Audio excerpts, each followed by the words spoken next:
Bueno, ahora tenemos otro ejercicio que teníamos también en el taller pasado. Voy a aclararlo. Este es al contrario. Vemos que dice determina por comprensión los siguientes conjuntos. Estos conjuntos están dados por extensión, entonces los vamos a definir por comprensión. Entonces tenemos el conjunto n, en donde tenemos por extensión los elementos correspondientes a este conjunto, que son 2 tercios, 3 quintos, 4 séptimos, 5 novenos, puntos suspensivos, y llega hasta el infinito. Podemos observar una cosa. Primero que todo, que todos los números que están allí son racionales, o sea, son fraccionarios. Primer cosa. Segundo, que esos fraccionarios o racionales son positivos. ¿Sí? Todos son positivos. Entonces no tengo racionales negativos. Eso es lo segundo. Entonces podemos ver que puede haber un orden, un orden entre el primer término que vemos, el primer elemento, con respecto al segundo elemento, con respecto al tercer elemento, con respecto al cuarto elemento, y como aparecen unos puntos suspensivos, podríamos predecir cuál sería el sexto elemento, el séptimo, el octavo, el noveno, el décimo. Cuando sucede una cosa de esas, a eso se le denomina sucesión. O sea, se suceden, digamos que los eventos y se pueden predecir. Entonces, si el primer término es 2 tercios, el segundo término es 3 quintos, el tercer término es 4 séptimos, el cuarto término es 5 novenos y así sucesivamente, entonces podemos buscar la forma de interpretar ese comportamiento por medio de una sucesión, por medio de una expresión matemática que nos pueda predecir, por ejemplo, cuál es el elemento que iría en la posición 80, o el que va en la posición 27, o el que va en la posición 1500. Entonces, lo que vamos a hacer, primero que todo, es que entiendan que aquí estos elementos están organizados de tal forma que siguen un orden sucesivo. Entonces, lo primero que definimos es que este es el primer término, por ende, este sería el segundo término, o sea, el primer elemento, el segundo elemento, el tercer elemento término, el cuarto elemento término, seguiría el quinto, el sexto, el séptimo, pero definitivamente el primero y el segundo están correlacionados y así sucesivamente hasta el infinito. Entonces, a estos valores, a estos elementos, el elemento 1, el elemento 2, el elemento 3, el elemento 4, le vamos a llamar valores n. ¿Sí? Entonces, son valores que, por ejemplo, aquí en el primer puesto, en la primera posición, n vale 1. En la segunda posición, pues n valdría 2 porque es la segunda posición. En este caso n valdría 3 porque es la tercera posición. En este caso n valdría 4 porque pues es la cuarta posición, y en la siguiente sería n5, n6 y así sucesivamente. Entonces, para poder determinar nuestro conjunto por comprensión, primero tenemos que encontrar esa característica que hace que estos valores sean sucesivos en su comportamiento. Para eso, entonces, buscamos la posibilidad tanto en el numerador como en el denominador de la fracción. Entonces vemos que en el numerador, cuando n es 1,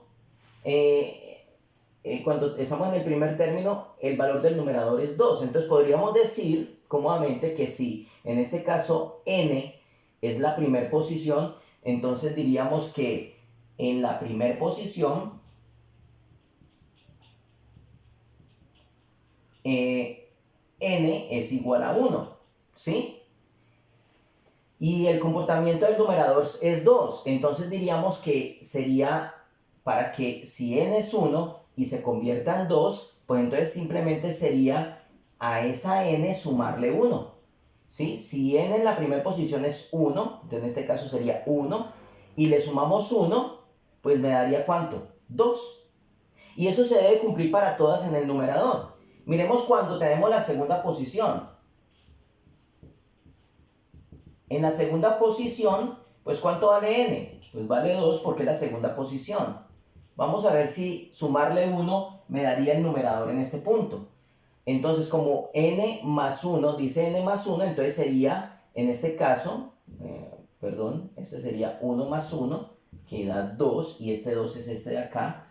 En este caso sería también n más 1, tiene que cumplirse para todos la misma formulita, ¿sí? Recuerde que es algo que lo representa. En este caso, ¿cuánto vale n en la segunda posición? Pues vale 2 porque la segunda posición. Entonces sería 2 más 1 me da 3, exactamente da 3. En la tercera posición, pues por lógica, n ¿cuánto vale? Pues 3, porque es la tercera posición. Si aplicamos la misma formulita que definimos para poder hallar los numeradores, entonces eso sería de que si n vale 3 más 1, siempre sumándole 1, que es una constante, entonces me daría 4. Y si ustedes observan, 1, 2, 3, en la tercera posición el numerador es 4.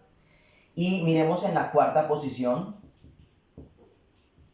En la cuarta posición, entonces tenemos que n, pues lógicamente vale 4. Entonces, si trabajamos la misma formulita, sería que n4 más 1, pues me daría 5. Entonces observen que es 2, 3, 4, 5. Miren, 2, 3, 4, 5. Se cumple. Ahora miremos para el denominador. Esto es en el numerador. Ahora miremos el denominador. En el denominador tenemos que buscar también esa relación. Entonces, pues aquí n más 1 daría 2, no me da 3. Entonces no cumple. Yo creería, si ustedes observan, sería por ejemplo si yo trabajo 2 multiplicado por n más 1. Miremos en la primera posición. ¿Qué pasaría en la primera posición si trabajo con esta formulita? En la primera posición, pues ¿cuánto vale n? Vale 1. Entonces 2 por n, que en este caso vale 1 en la primera posición, entonces 2 por 1 me daría 2 más 1. O sea, ¿cuánto daría esto? 2 por 1, 2 más 1, daría 3. Ah, sí, me dio el 3. Ahora miremos la segunda posición. Para la segunda posición, entonces, ¿cuánto vale n? Si seguimos la misma aplicación, entonces sería 2 por n, que vale 2 en la segunda posición, más 1, 2 por 2, 4 más 1, 5. Mírenlo acá, sí me dio en la segunda posición.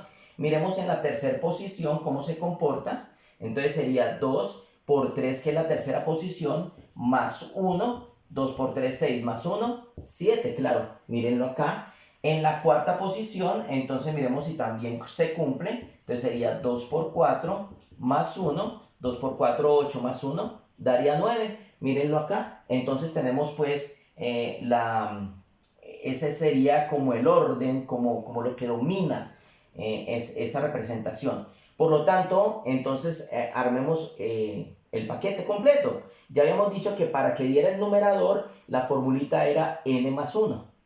Entonces en este caso es n más 1. Entonces arriba va n más 1 sobre lo de abajo se comporta como 2n más 1 para todos los casos. ¿Sí? Hagamos otra vez el ejemplo. Miremos con la tercera posición. ¿Sí? En la tercera posición, pues por ser la tercera posición, n vale 3. 3 más 1, 4. Y abajo 3, 2 por 3, 6 más 1, 7. Entonces así yo puedo con esta fórmula predecir qué número iría aquí en la 80ª posición, en la 15 posición, como yo quiera. Solamente basta poner el número de la posición y así voy a encontrar pues ese valor correspondiente. Ahora sí puedo entonces representar mi conjunto por comprensión. Entonces decimos que el conjunto n es igual. Entonces decimos que son todos los x que pertenecen, en este caso no a los números reales, porque estaría metiendo a todos los números reales que son positivos y negativos, y vemos que esto solamente se representa para positivos. Pero esos positivos no son enteros, son fraccionarios, y los fraccionarios son racionales. Entonces son todos los x que pertenecen a los racionales, o sea, a los fraccionarios, que hacen parte de los racionales, positivos. Entonces, aclaremos aquí, a los racionales positivos, ¿sí o no? Racionales positivos, también lo podemos poner de la siguiente forma. Son todos los x que pertenecen a los racionales mayores que 0. Recuerde que todos los números mayores que 0 son positivos, tales que esos x, ¿sí o no? En este caso no hablamos de n, sino de x, tales que se cumpla con esto, ¿sí? Entonces, ya representándolo acá como conjuntos, vamos a decir que estos x son, o sea, estas n son x más 1 sobre 2x más 1, tales que x más 1 sobre 2x más 1, o sea, que se comporten de acuerdo a esta norma que ya la habíamos definido acá. Entonces, esta es la forma por comprensión que nos determinaría este comportamiento de este conjunto por extensión. Miremos que aquí no está limitado a este valor. Los puntos de suspensión me dicen que pueden ir a futuro, o sea que esta fórmula sí me representa este comportamiento y me lo puede predecir el futuro.